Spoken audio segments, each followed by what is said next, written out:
Right, good afternoon. It's Friday. We're doing some track building today. Well, we have been since it dried up this week. We're constructing a new track up at Burwell here for the extraction of the sugar beet.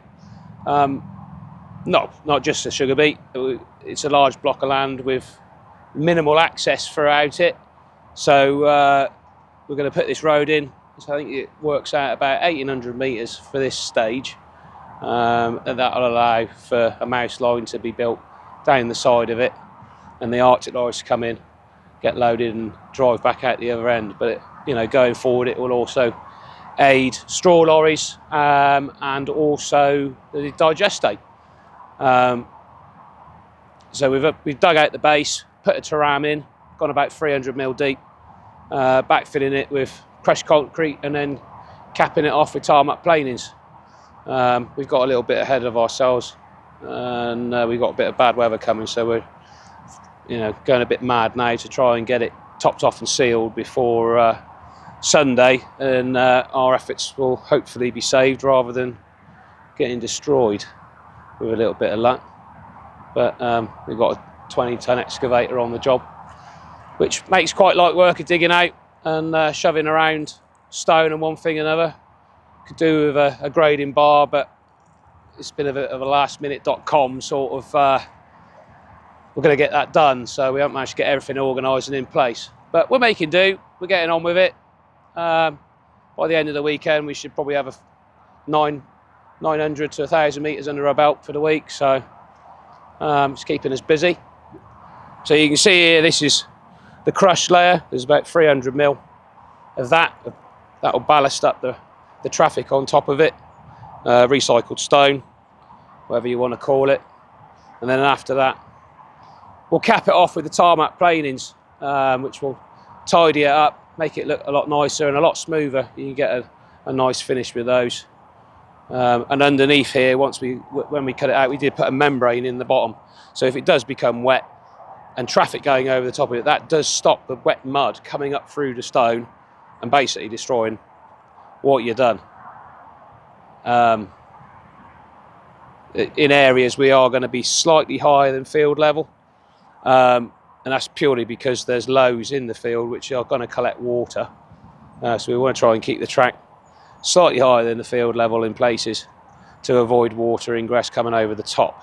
And luckily a lot of these tracks and what have you can all get covered by a grant that's now available, or has been available for the last sort of 4 or 5 years, and it makes perfect sense to make routes through the farms if the money's there to help pay for getting the job done, really, because if you had to foot the bill yourself, it would be a very, very expensive exercise.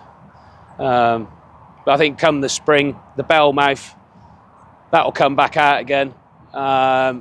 We'll shutter it up and wang a load of concrete in there, just to tidy it up against the road edge. Probably put a drainway in so all the water doesn't come streaming down into the field and make big wet areas.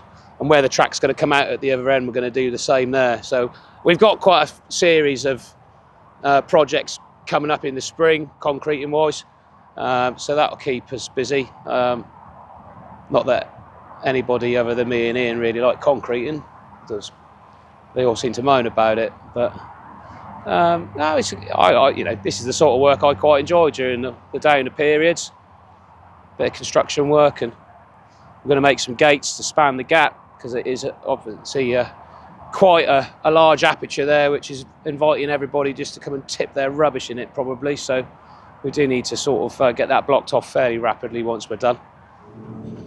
Right, good afternoon. We're here just applying a post-stem on some winter barley with the Rogator 655D, 36 metre with Pommier booms, individual nozzle shut-off. I actually bought this off of Crawford's, but it's an ex-AWT Farm Services machine, which is Anthony Wiseman and Andrew Tetlow's old sprayer. Anthony will be pleased to know that I've taken my indigestion tablet today, so I shouldn't be burping or anything like that on this video. Yeah, no, it's been a very good, reliable sprayer. Crawford's obviously did any work that needed doing to it before we had it. I've had it just over a year now. It's been a fantastic machine. Yeah, no, and basically we're putting a post stem on some winter barley here. It's King's Barn hybrid barley. We put Avadex on pre-em. The reason we've done a post-emergence spray is because with the big amounts of rain that we had just after we drilled, I was worried about damage from the DFF and the crystal to the barley, so we opted to do Avadex granules first with the quad biker technique spreader, which is 12 metres, and then I'm just coming through today before the rain tomorrow, putting on some crystal and DFF. Just wanted to show you around the sprayer outside here a minute. So this is the induction bowl, which is very neatly folds up in there. The pump's behind it. The rinser for the induction bowl, can wash, and recirculation in the induction hopper. Your pump and everything behind, and then here you've got the computer, which you set your tank level to what water level and chemical you want in there. Below is the figure what you've got left in, and then this is the direction of what you want to happen. This is the pump in the middle, so at the moment we're having it come out the bottom of the tank through the pump into the boom, and then to fill up you flip that, which brings clean water in through the pump, hit that one which goes in top of the tank and through the induction bowl, and it all changes here on a 5-way valve for what you want. This is for clean water in, to empty your tank out, and then that's to fill clean water for your clean water tank for washing out at the end of the day, and that's just a filter on the induction system. We run a Hare boom with LED lights for spraying at night. There's a couple along each side of the boom. We're on 36 metres. We got inline filters on the boom, and then we've got 5-way selectors here which you turn manually, where we run an 05, then we got a Syngenta 05 special 90-degree pre-em nozzle, an 03, and then an 025 what we're spraying on at the minute. Look, Matthew, we got a little leak here. Yeah, there we go, tighten that up a bit, little leak. So yeah, and then this was actually something that the previous owner, AWT Farm Services, they had an accumulator fitted on here.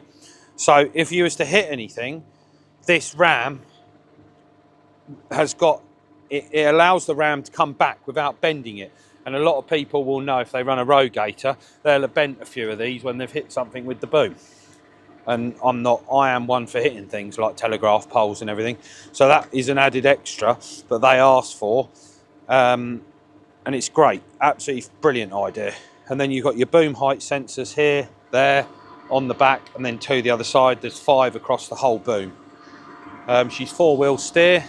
Yeah, we're on 650 tyres, like I said earlier. Yeah, that's about it really. I think it's about a 240 horsepower engine, I think. I could be wrong, but I think that's what it is without looking in the book. But the cab's lovely on it. A bit dirty at the moment where we've got some mixed conditions, and even though it's dry today, you know, getting in and out of the cab, can't take your boots off all the time.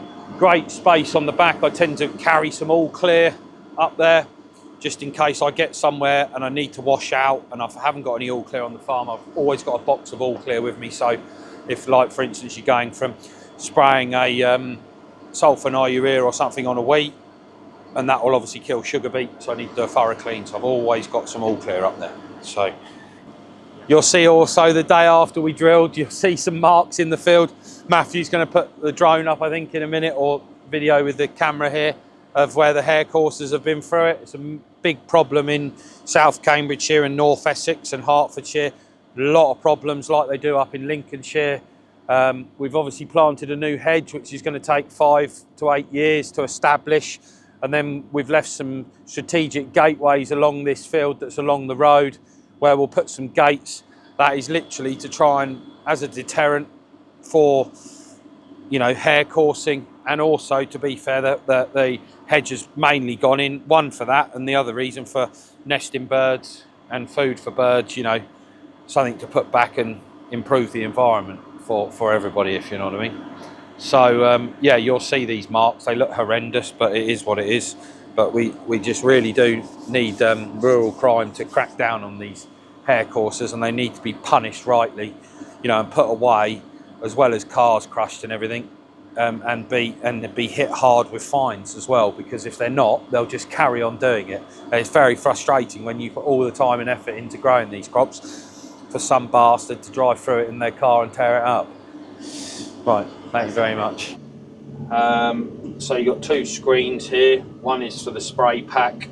So this tells you what's in the tank, left in the tank, how many hectares you've got left, your rate, and then this is all the individual nozzles, this section control.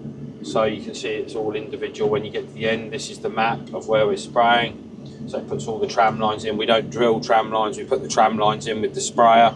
I know people have asked on the previous videos, what do we do about tram lines? And the answer is we put them in with the sprayer, just because it's one less thing for the drillman to think about. And in the last few seasons, just getting the seed in the ground has been a big enough concern without worrying about where your tram lines and everything are going.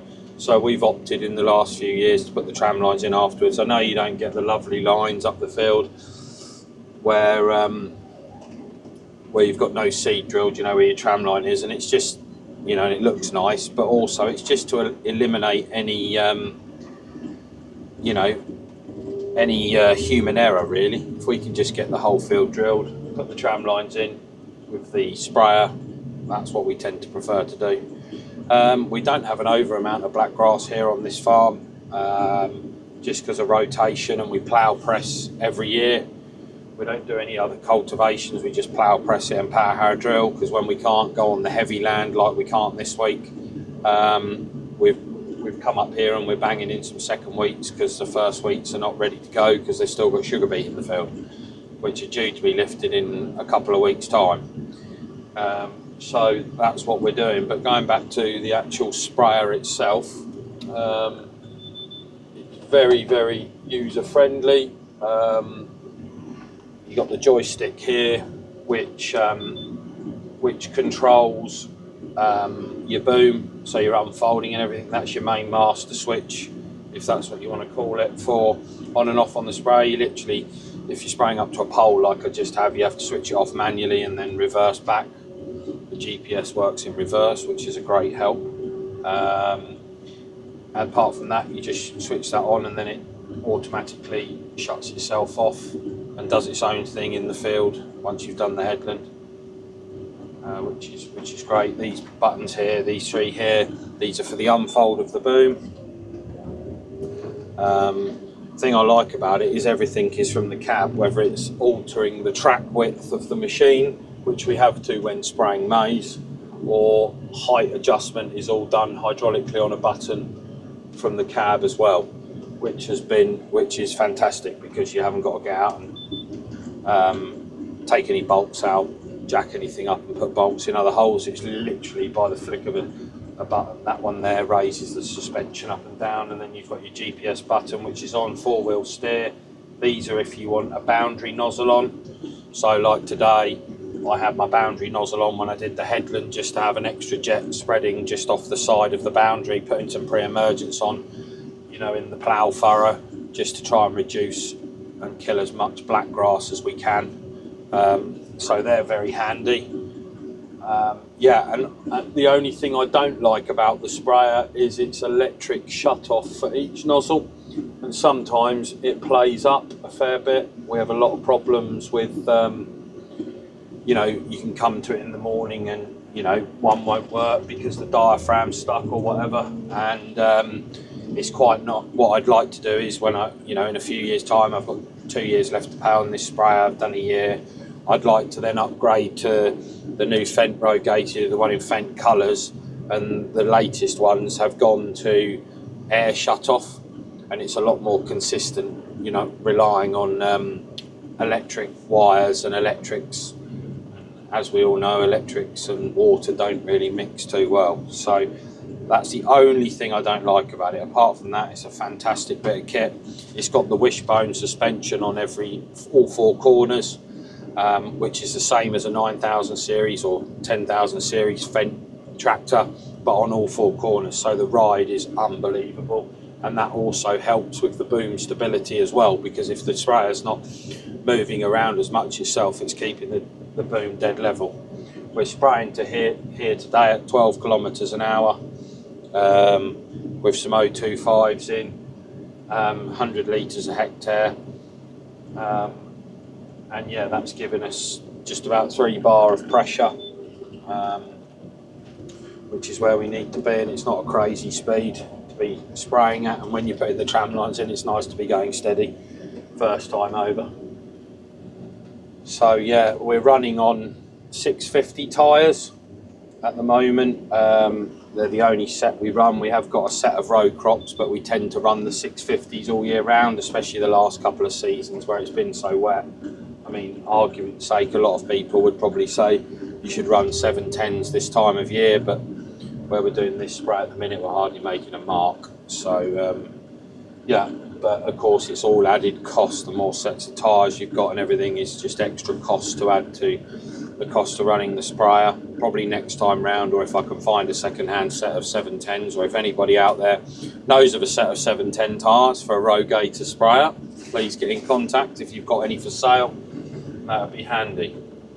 Yeah, it's just to have that extra option, because on the heavier land, you know, we tend to sink in a little bit more on the 650s, but it is what it is.